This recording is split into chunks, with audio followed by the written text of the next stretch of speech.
નમસ્કાર, હું કાનન માંકડ. મિત્રો, આજે આપણે વિડીયો દરમિયાન વાત કરીશું યુટીઆઈ, યુરિનરી ટ્રેક ઇન્ફેક્શન એટલે કે મૂત્ર માર્ગમાં સંક્રમણ.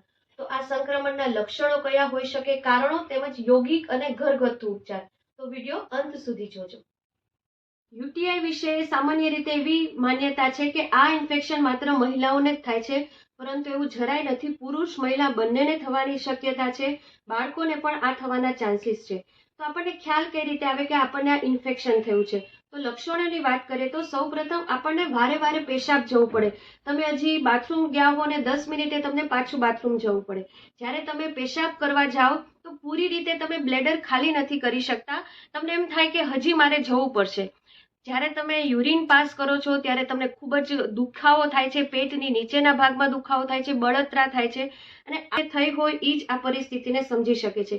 બીજું, જ્યારે તમે પેશાબ કરો છો એનો કલર ખૂબ જ ડોળો હોય છે, આમ પીળો પણ હોય છે, ઘાટો પીળો, ભૂરો એવો વિચિત્ર રંગનો હોય છે, અને વાસ પણ એમાંથી બહુ આવતી હોય છે. તો આ લક્ષણ પરથી પણ તમે નક્કી કરી શકો કે તમને આ ઇન્ફેક્શન થયું છે. બીજી વાત કરીએ તો તમને કમરમાં દુખાવો, ઇન્ફેક્શન જો કિડની સુધી જતું રહે તો તમને લોઅર બેકમાં તકલીફ થાય, તાવ આવે, અને એવો આવે કે તમને એકદમ ઠંડી ચડે, ઠંડી સાથેનો તાવ, ઉબકા, ઉલટી. તો આ બધા તેના ઇન્ફેક્શન છે. તો હવે આ તો થયા લક્ષણો, પણ આપણને ખ્યાલ કઈ રીતે આવે કે આ શેના કારણે થાય છે?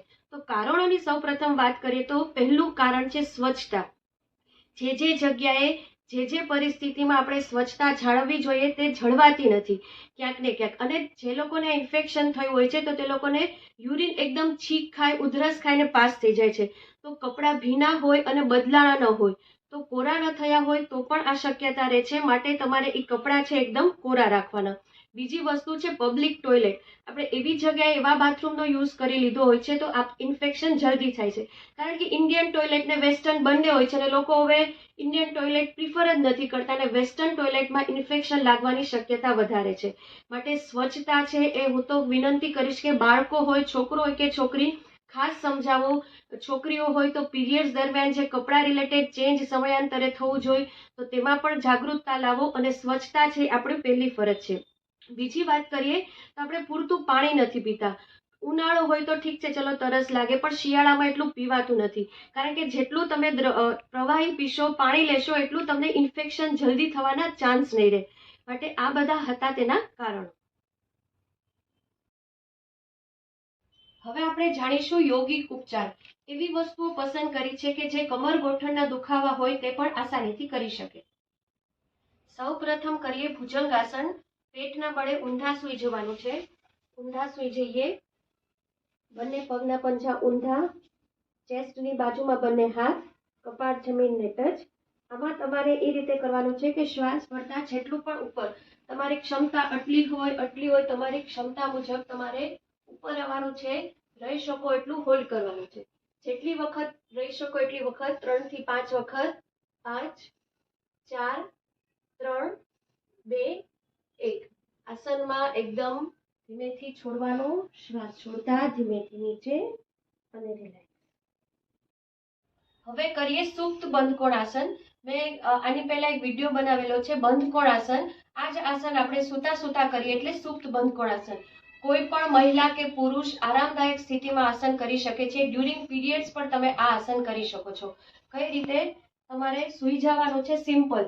જેને કમર દુખતી હોય પલંગ પર પણ કરી શકે, અને પગને નમસ્કારની મુદ્રામાં રાખી, તમે જેટલા પણ નજીક રાખી શકો એટલા પગને નમસ્કારની મુદ્રામાં. કદાચ તમારા સ્ટાર્ટિંગમાં આટલા રે, જેટલા પણ તમારે થઈ શકે એટલું મારી મચડીને ક્ષમતાની બહાર લઈ જવાનું. બસ જ્યાં તમારા પગ પહોંચે ત્યાં આરામદાયક સ્થિતિમાં થોડું અહીંયા બેકને નીચે તમારો હાથ જવો જોઈએ એટલી જગ્યા રાખવાની. સિમ્પલ. તમે આ આસનમાં લાંબા ઊંડા શ્વાસ લેવાના, છોડવાના. 5, 4, 3, 2, 1. પગને બંધ કરી ધીમેથી ડાબી બાજુ પડખું ફરી અને ઊભું થઈ જવાનું. હવે આપણે ખૂબ જ મહત્વની અને અસરકારક ક્રિયા કરવાની છે. મેં અગાઉ વિડીયો પણ બનાવેલો છે, હું નીચે લિંક પણ મૂકી દઈશ. છતાં પણ આજે આપણે વાત કરીએ. મૂલબંધ કરવાનું છે. મૂલબંધ એટલે કે આપણું ગુદાદ્વાર હોય છે, એનસનો પાર્ટ હોય છે, એને લોક કરવાનું હોય છે. આ ક્રિયા તમે ગમે ત્યારે ગમે ત્યાં કરી શકો છો. બાજુવાળાને પણ ખબર નથી હોતી તમે આ ક્રિયા કરો છો. ખાસ કરીને યુરિન લીકેજની કે સ્નાયુઓ ત્યાંના ઢીલા થઈ ગયા હોય તો એને મજબૂત કરે છે. કઈ રીતે કરવાનું છે? બાહ્ય ક્રિયા છે. શ્વાસ ભરવાનો છે, શ્વાસને બહાર છોડી અને ગુદા દ્વારને સંકોચવાનો છે, લોક કરવાનો છે. શક્યતા હોય, સંભાવના તમને એમ થાય કે હવે નથી રોકાતું, છોડી દેવાનું. 5 સેકન્ડથી શરૂ કરવાનું. જો કઈ રીતે? ધીમે ધીમે શ્વાસ ભરો, પછી શ્વાસને મોઢે અથવા નાકથી બહાર છોડી તરત જ લોક લગાવો.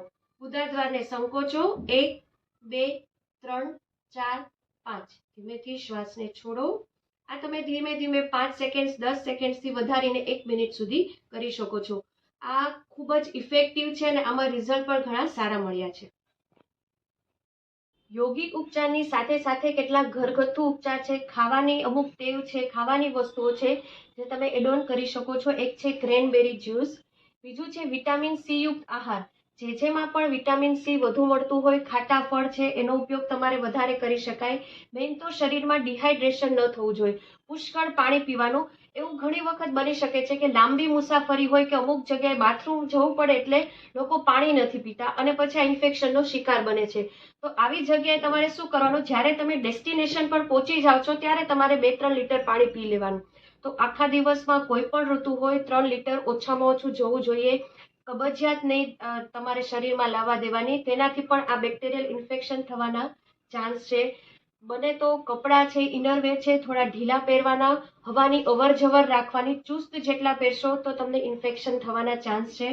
લીંબુ પાણી છે, નાળિયેર પાણી છે, આ પણ એક સરસ ઓપ્શન છે. ને ખાસ કરીને દહીં.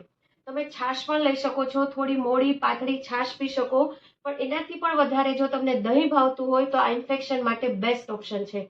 તો કેટલીક ખાવા પીવામાં ધ્યાન રાખવાની, તીખો તામસી ખોરાક ઓછો કરવાનો, ડેઈલી યોગ કરવાના અને થોડી સ્વચ્છતા વિશે તમે જાગૃતતા લાવશો તો તમે આરામથી આ ઇન્ફેક્શનમાંથી પાર પડી શકશો. આશા રાખું છું આ વિડીયો આપને પસંદ પડ્યો હશે. ફરી મળીએ નવા જ કોઈ વિષય સાથે. ત્યાં સુધી રજા લઉં. નમસ્કાર.